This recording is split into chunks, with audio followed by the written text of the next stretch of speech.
दिल्ली की सियासत एक बार फिर गर्मा गई है। हाल ही में सेशन कोर्ट से एक बड़ी खबर आई, जहां बीजेपी को बड़ा झटका लगा है। कोर्ट ने दिल्ली की मुख्यमंत्री आतिशी के खिलाफ चल रहे मानहानि के मामले पर रोक लगा दी है। यह मामला राहुल एस एवेन्यू स्थित सत्र न्यायालय में चल रहा था, जहां मजिस्ट्रेट के आदेश पर कार्रवाई होनी थी। लेकिन अब कोर्ट ने इस पर रोक लगाते हुए सुनवाई की अगली तारीख 2 सितंबर तय कर दी है।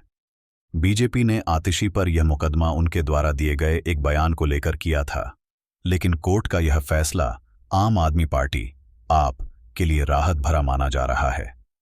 इस मामले का दिल्ली की राजनीति पर असर साफ देखा जा सकता है, खासकर तब जब दिल्ली विधानसभा चुनाव नजदीक हैं। चुनावों से पहले मुफ्त बिजली, पानी और विकास कार्यों को लेकर आम आदमी पार्टी और बीजेपी के बीच जुबानी जंग तेज हो गई है।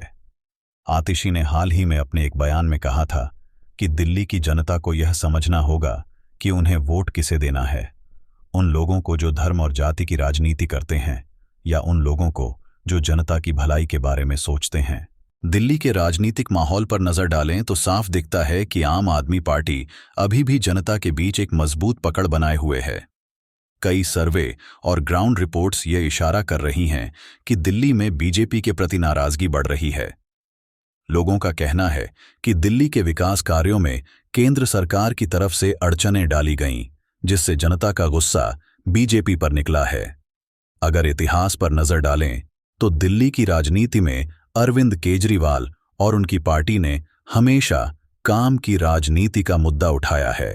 इस बार भी अरविंद केजरीवाल ने अपनी रैलियों में दिल्ली की जनता से सीधे संवाद किया है। उन्होंने जनता से कहा कि उनका बेटा यानी वह खुद उनसे इंसाफ की उम्मीद कर रहा है। केजरीवाल ने लोगों से अपील की है कि वे विकास के नाम पर वोट करें और उन पार्टियों को नकारें जो नफरत फैलाने की राजनीति करती हैं। इस बीच दिल्ली की जनता के मूड को लेकर भी चर्चाएं तेज हैं। ग्राउंड रिपोर्ट्स के अनुसार जनता का झुकाव फिर से आम आदमी पार्टी की तरफ नजर आ रहा है। लोगों का कहना है कि मुफ्त बिजली, पानी, बेहतर स्कूल और अस्पताल जैसी योजनाओं ने उनका जीवन आसान बनाया है। बीजेपी पर लोगों की नाराजगी का एक कारण यह भी बताया जा रहा है कि उन्होंने पिछले कुछ सालों में दिल्ली के स्थानीय मुद्दों पर ज्यादा ध्यान नहीं दिया। हालांकि बीजेपी भी अपनी रणनीति तैयार कर रही है। पार्टी के बड़े नेता और प्रवक्ता लगातार आम आदमी पार्टी की योजनाओं को रेवड़ी कल्चर करार दे रहे हैं। उनका कहना है कि दिल्ली की जनता को इस तरह के मुफ्त उपहारों से बाहर आकर बड़े मुद्दों पर सोचने की जरूरत है। लेकिन क्या यह रणनीति बीजेपी के पक्ष में काम करेगी, यह देखना अभी बाकी है। आगामी चुनावों में निर्दलीय और छोटे दल भी अहम भूमिका निभा सकते हैं। यह देखना दिलचस्प होगा कि बीजेपी और आप इन दलों को अपने पक्ष में कैसे लाने की कोशिश करती हैं। हालांकि मौजूदा हालात में ऐसा लगता है कि आम आदमी पार्टी का पलड़ा भारी है। जनता के बीच उनकी योजनाओं और विकास कार्यों की चर्चा ज्यादा है और बीजेपी को अपनी छवि सुधारने के लिए काफी मेहनत करनी होगी। सेशन कोर्ट के इस फैसले ने आम आदमी पार्टी को फिलहाल एक नैतिक बढ़त जरूर दी है।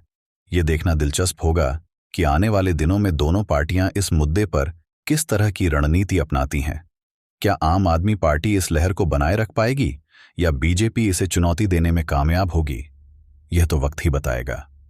लेकिन एक बात तय है कि दिल्ली की राजनीति में आने वाले दिन और भी दिलचस्प होने वाले हैं।